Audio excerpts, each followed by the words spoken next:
as we ended our previous episode, the Way of Holiness. The author of the book of Genesis, writing those scenes in chapters 1, 2, 3, they want their reader, they want their student to understand right from wrong. They want their student to understand right from wrong, and the way that they're doing that is they're doing that through giving generational report. They're giving a generational report about how things work per generation within the religious world. Nothing changes. Nothing changes. The same decisions made within the religious world by the priest kind will always be made every single generation of life and age that we are in. In every single age and generation of life that we are in, the decision will be made. Cherubims and a flaming sword will protect the philosophy of life embedded within the scriptures every generation. Religious delusion, in plain terms, because of the outcome of priesthood, moving through religious law, the consequence of such will be in every time and in every generation, religious delusion by imaginary images joined by a lord or a Baal to cover up and to somewhat protect the philosophy of life embedded within the scriptures. Author of the book of Genesis wants their reader to understand this fact. This is fact. This is fact. We don't have to even, you can think. You can think about it. Look through history. Whether it is in the religious world or out of the religious world, you can pick the scene, pick the scenario. That's just how things work. And especially in ecclesiastical history. That's how this goes. Author of the book of Genesis knows this. That's how this works. And so they're opening up the scheme to let their reader, to let their student, to let their patient know what to stay from and then what to attract to themselves. This is how the religious world works. Every conversation is created from within the religious world. This is the natural habitat and routine for every single devotional conversation. Doesn't matter who you are. You are conceived, not you literally. Your conversation is conceived within the religious world. Every notion, every script, every theory, every deduction, every point of analysis, it has from the religious world. There's no doubt. That's how it goes. But there will come a point in time where the conversation will need to grow up. And the conversation needing to grow up, the conversation needs to understand how it got conceived and from where. Author of the book of Genesis is giving us that insight. Having that insight, author of the book of Genesis is wanting their reader to make a very, very important decision for themselves. Knowing how this works, knowing how this goes, knowing how unchanging it is, what will you now do with your time? Knowing how this goes, knowing how this works, what will you now do with your time? And the author of the book of Genesis gives us what the author of the book of Isaiah calls the Way of Holiness. Now, Proverbs 9 and verse 10 reads, the fear of the Lord is the beginning of wisdom. The knowledge of the holy is understanding. The way of holiness is understanding. Now, if we are going to say that we have regard, that we have respect, that we have reverence for the Creator, for the living God, for whatever we want to say we have, well, we should understand that the beginning of such is not religious law, despite what our natural habitat and habit is, but is wisdom. Tree of life is supposed to be natural habitat and habit, but it is not. Tree of knowledge of good and evil is. Author of the book of Genesis knows this. They're giving us the story so that we can understand how to reverse the trend. How to reverse the trend and unwind the hoax that our devotional conversation continues to plunge itself into so that it can have the experience, the journey that it needs to have. The knowledge of the holy is understanding. But what kind of understanding? The knowledge of the holy is understanding, but what kind of understanding?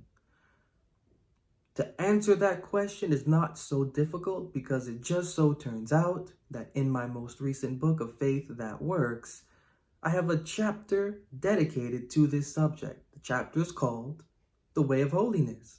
And what I'm going to do right now is just read 2 paragraphs from that chapter to get a more thorough grasp on what the knowledge of the holy is calling for, what that understanding is. So beginning in paragraph 7 of The Way of Holiness, the 6th chapter of A Faith That Works. Through consecration to the living God's wisdom, we dedicate our conversation's members to the inward work of that wisdom. For it is written, "Let not sin therefore reign in your mortal body." A practical application of godliness is then consecration and dedication of self to the living God's mind. Only conversations yielding themselves to the labor of that mind can travel to that place of rest. This is why the Bible stresses personal devotional consecration. A blessing is upon the conversation personally taking their cross or their faith's defect upon their shoulder to let the instruction of the living God's mind heal it. Now jumping down to paragraph 16. The way of continual blessing demands that our faith's intellect separate from our old devotional mind so that all things are become new. If the personal devotional body is in an unclean state of being, so too will be the natural mind. Grace must override philosophical complacency. The conversation cannot honor salvation's discipline while serving self. It is the responsibility of the conversation to search through the Bible's mind to support the newness of mind it would have. Doing so will lead to us edifying our faith's intellect. And that's really what the way of holiness is. And don't think literal way, don't think any sort of traditional literal holiness. This isn't about some sort of monkship or anything of that nature. This is conceptual, this is philosophical. The idea behind what the author of the book of Genesis is informing their reader about is how to make their belief intelligent and how one's belief remains unintelligent. They are rehearsing a cycle of unintelligent actions, thoughts, feelings, and behaviors to awaken in their reader what needs to be done. What needs to be done, how to break the habit, how to escape the paradigm, how to get out of the matrix in which the natural devotional conversation is conceived within. Now, to understand better of what this term holy is, because a way of holiness, there's many thoughts that can have from that, but just want to look at this term holy. What does it mean? Not necessarily to be holy, but we're going to look at it from what it means to be unholy. Because if you can understand what it means to be unholy, you can pretty much grasp what it means to be holy. So looking in 1 Timothy 1 verse 9. 1 Timothy 1 and verse 9. What is an unholy conversation? Because the Bible primarily deals with the conversation and not necessarily the human being. What is an unholy conversation? 1 Timothy 1 verse 9, it reads, "Knowing this, that the law is not made for a righteous man, but for the lawless and disobedient, for the ungodly and for sinners, for unholy and profane, for murderers of fathers and murderers of mothers," and it just goes on. I'm pointing this verse out here because connected to what is unholy, although there are many words here, lawless, disobedient, sinners, harping on ungodly. What is connected to unholy is ungodly. The opposite of holy, unholy. The synonym of unholy, ungodly. When we're hearing the term unholy, we should be linking this term to ungodly. But what, from within the Bible, does it mean to be ungodly? Our faith is alive. Our belief is a living structure. But what does it mean to have a working faith? What does it mean to have a belief assisting our thoughts and feelings? A Faith That Works is a book informing its reader on how to cultivate an active faith. We usually have to make our faith work. We usually need to do something in order for us to feel like our faith is alive. Is this the right way to handle our devotional experience?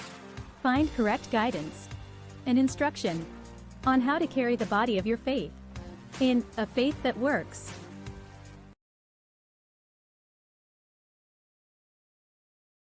Turning to and looking at the book of Romans, chapter 1, verse 18. Romans chapter 1, verse 18. What does it mean to be ungodly? Romans 1 and verse 18. For the wrath of God is revealed from heaven against all ungodliness and unrighteousness of men who hold the truth in unrighteousness. So from unholy, we move to ungodly. From ungodly, we move to unrighteous. One is ungodly when they are unrighteous.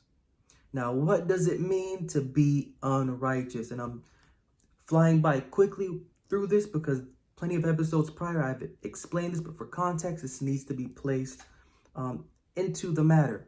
What does it mean to be unrighteous? Looking at 1 John 5 and verse 17. 1 John 5 and verse 17, I want to focus on part A of this verse. 1 John 5 verse 17, all unrighteousness is sin, very blatant. 1 John 5:17, all unrighteousness is sin, and there is a sin not unto death. So when we're thinking unrighteousness equals sin. Unholy equals ungodly, ungodly equals unrighteous, unrighteous equals sin. But what does sin equal? What does sin equal? 1 Corinthians 15 and verse 56. 1 Corinthians 15 and verse 56. The sting of death is sin, and the strength of sin is the law. Very plain. The knowledge of the holy is understanding. So that term holy, let's learn what holy is from what unholy is. When unholy, one is ungodly. When ungodly, one is unrighteous. When unrighteous, one is a sinner. One is committing sin. What is sin? To the Bible's mind, at this present time, in this present age, sin is defined as the religious law. The sting of death is sin, and the strength of sin is the law. When we're hearing these terms thrown around and seeing the Bible make associations, because the Bible teaches through associations, as terms line up, those are the definitions therein. The knowledge of the holy is understanding. If the knowledge of the holy is understanding, and if to depart from evil, as it says in Job 28:28, and he said unto man, and unto man he said, behold, the fear of the Lord, that is wisdom, and to depart from evil is understanding. Left that verse out almost. If the knowledge of the holy is understanding, and if to depart from evil is understanding, knowledge of the holy, not person. Bible doesn't talk person. This is conversation primarily. Firstly, the knowledge of the holy conversation is to depart from evil. Now, evil and sin, are they the same thing? We can get that, but let's just read that here just to get Bible involved. Jeremiah 36:2-3, Jeremiah 36:2-3. Take thee a roll of a book and write therein all the words that I have spoken unto thee against Israel. Jumping down to verse 3. It may be that the house of Judah will hear all the evil which I purpose to do unto them, that they may return every man from his evil way, that I may forgive their iniquity and their sin.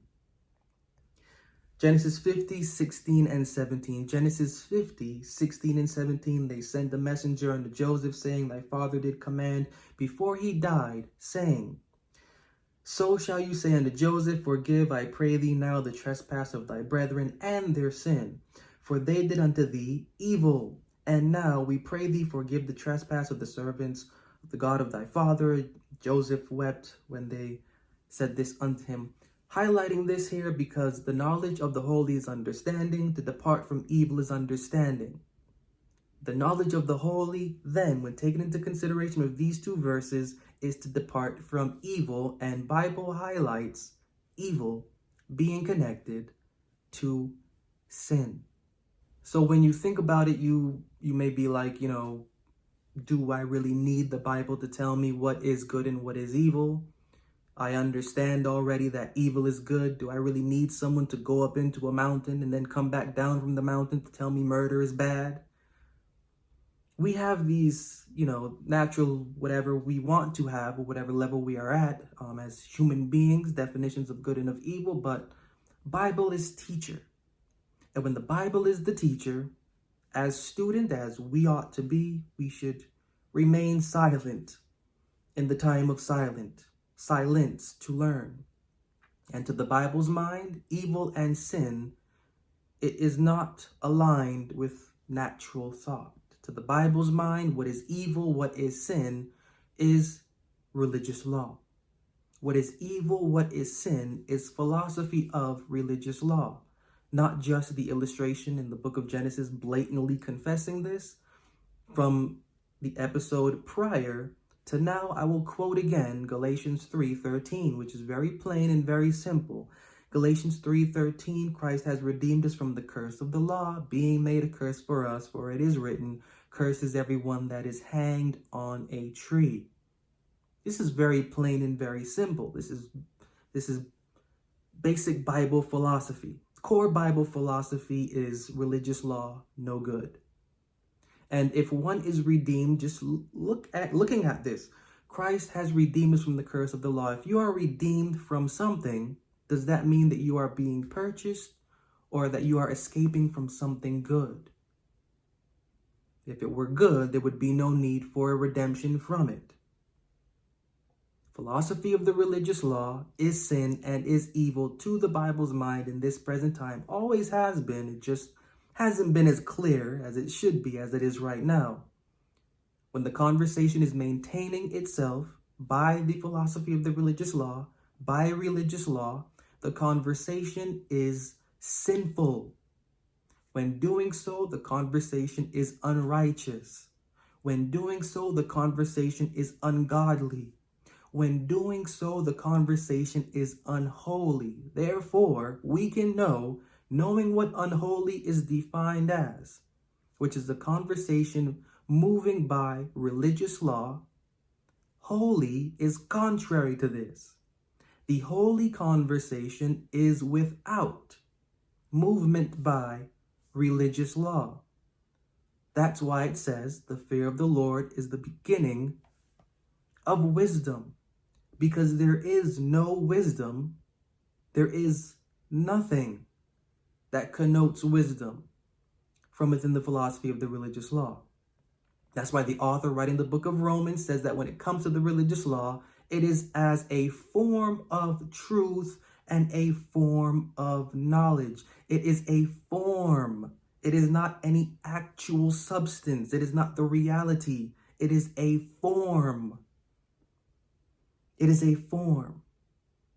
This is a blatant confession that the Bible makes, not just in Genesis, not just in Romans, not just in the Galatians. Every book of the Bible is a book confessing the actual philosophy within it. The actual philosophy as illustrated by that scene in the garden is that the philosophy of the religious law is sin. And for a conversation to maintain itself by such, that conversation's condition is sinful. Bible is looking at this in that way. Again, I'm sure we have ideas and thoughts and opinions on what is sin and sinful and all this. That's not what the Bible's dealing with. So we have to Let's just put that aside. Let's put us aside. And let's let the Bible do its thing. This is plain Bible. And this is plain Bible because the Bible's mind is aggravated with and has a controversy with conversations upholding themselves by religious law.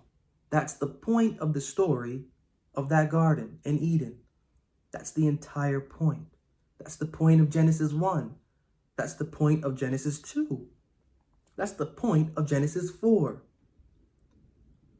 Religious law to the Bible's mind is evil, is sin, and if redeemed from it, you will be maintaining way of holiness. A genuine relationship with the Bible can be difficult. Sometimes we don't know where to begin. Sometimes we don't know how to trust our experience. Sometimes we may be afraid to get too close to our Creator. Perfecting and reforming personal religion will be your guide. This book will make sure your spiritual journey is fulfilling. Don't miss this opportunity to elevate your devotional practice. Embrace the wisdom within its pages and embark on a journey of self-discovery. Grab your copy now and take the first step towards a more fulfilling and enlightened life.